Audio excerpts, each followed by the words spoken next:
Tonight we'll read the first book of Toy Story, called Moving Day. Let's get started.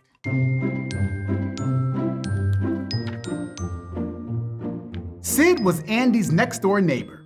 He wasn't very nice to his toys. He'd take them apart, then attach one toy's head or legs to another's body. Sid had won Woody the Cowboy and Buzz Lightyear the Space Ranger in a game at Pizza Planet. Woody and Buzz had been at the restaurant looking for Andy. As Woody looked around Sid's room, some of Sid's toys came out from under their hiding places. "They're gonna eat us, Buzz," Woody yelled. "Use your karate chop action." Woody and Buzz managed to escape from Sid's toys. They ran out into the hallway and came face to face with Sid's dog, Scud. Woody ducked into a closet. Buzz hid in a dark room behind the door. Suddenly, Buzz heard a voice saying, "Calling Buzz Lightyear, this is Star Command." Buzz looked up at the TV. The voice was coming from an ad for Buzz Lightyear toys. It continued, "The world's greatest superhero, now the world's greatest toy." Buzz stared in shock at the TV. He couldn't believe what he had just heard. He wondered if Woody had been right all along. Was he really just a toy? The Space Ranger walked out of the room feeling sad. He looked out an open window at the blue sky and watched a bird fly by. He kept hearing Woody's voice in his head saying, "You are a toy. You can't fly." He hung his head against the railing over the stairs. Then he had an idea.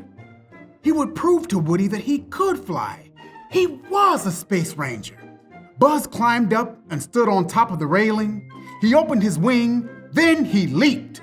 "To infinity and beyond," he called out. He hung in the air for a moment and then started to fall. He crashed to the floor at the bottom of the stairs, breaking off his left arm. When Woody found him, Buzz was upset, but he understood that he was a toy.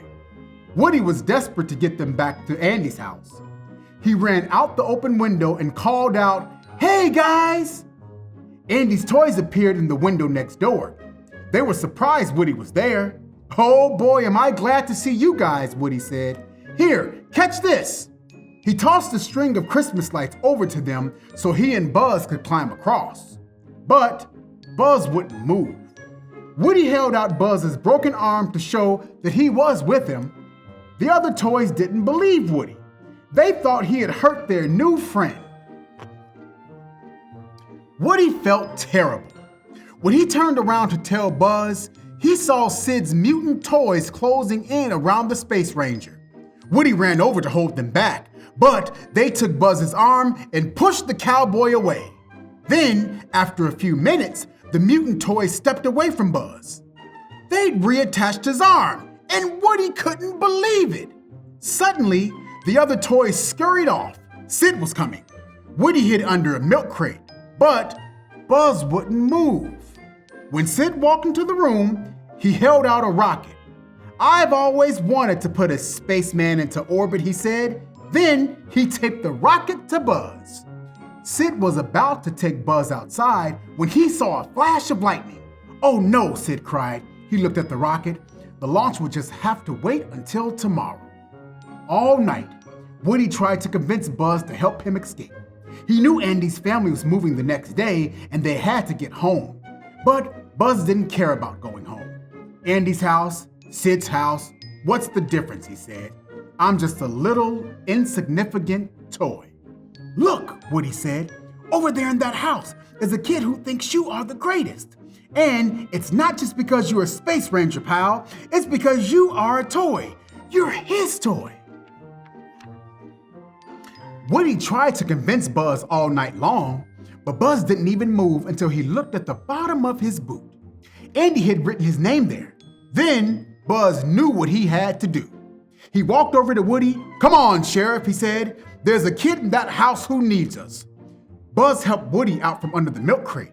But before they could escape, Sid woke up and grabbed Buzz. "Time for liftoff," he cried as he ran out of the room. "Ha ha ha!" Woody asked Sid's toys to help him. "We're going to have to break a few rules," he said, "but if it works, it'll help everybody." The toys raced outside. Buzz was in position to be launched.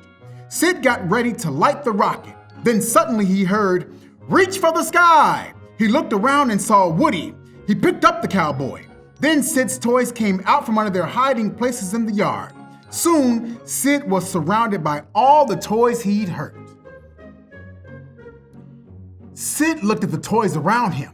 As each one came closer, he panicked more and more. Woody kept speaking to Sid, which made the boy even more scared. "From now on, you must take good care of your toys, because if you don't, we'll find out, Sid." Then Woody leaned in close and pointed at Sid. "So play nice."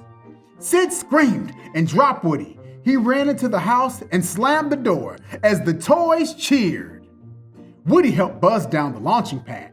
That's when he saw the moving truck pulling out of Andy's driveway. Woody ran through the hole in the fence, but the rocket on Buzz's back got stuck. "Just go," Buzz called to Woody. "I'll catch up." When Woody realized Buzz was stuck, he ran back to help him. The two toys ran down the street chasing the truck. Buzz was the first one there. He grabbed the loose strap and pulled himself up on the truck's bumper. Woody was right close behind him. "Come on," Buzz said. "You can do it, Woody." Woody grabbed the strap and started to pull himself up, but something grabbed his boot. It was Scud. Buzz saved Woody by jumping onto Scud's head, but the truck was moving away quickly. Woody climbed into the back of the van and rummaged through the boxes. The other toys didn't know what he was doing. Finally, Woody found what he was looking for. RC car. He sent RC out after Buzz, but Andy's other toys were upset with Woody. They thought he'd hurt Buzz, so they pushed him out of the truck. Then they watched as Buzz and RC picked up Woody. Buzz had the remote control and was speeding toward the truck. The toys realized that it had all been one big misunderstanding. Slinky Dog stretched himself out as far as he could, but they still couldn't get close enough. Suddenly, RC started slowing down. His batteries had run out. Woody watched sadly as the truck drove away. Then Buzz remembered the rocket on his back. They lit it and zoomed closer to the truck. RC landed easily in the back, but Woody and Buzz were launched into the sky. Buzz snapped open his wings, and he and Woody broke free of the rocket. "Buzz, you're flying!" Woody exclaimed. "This isn't flying," Buzz said. "This is falling with style." The two boys flew toward Andy's car. They dropped through the open sunroof and landed safely onto the back seat. Andy turned and saw the cowboy and Space Ranger. "Woody! Buzz!" he shouted. He was happy to have his two favorite toys back. Woody and Buzz settled into Andy's new house with the rest of his toys. They were happy to be at home. When Christmas rolled around, the toys sat near the baby monitor to listen to Andy open his gifts. "You're not worried, are you?" Woody asked Buzz. "No," Buzz replied nervously. "Are you?" "Now, Buzz, what could Andy possibly get that is worse than you?" Woody teased. They listened as the first present was opened. "Roof! Roof! Wow! A puppy!" Andy cried. Buzz and Woody looked at each other and laughed. At least it wasn't a toy. The end.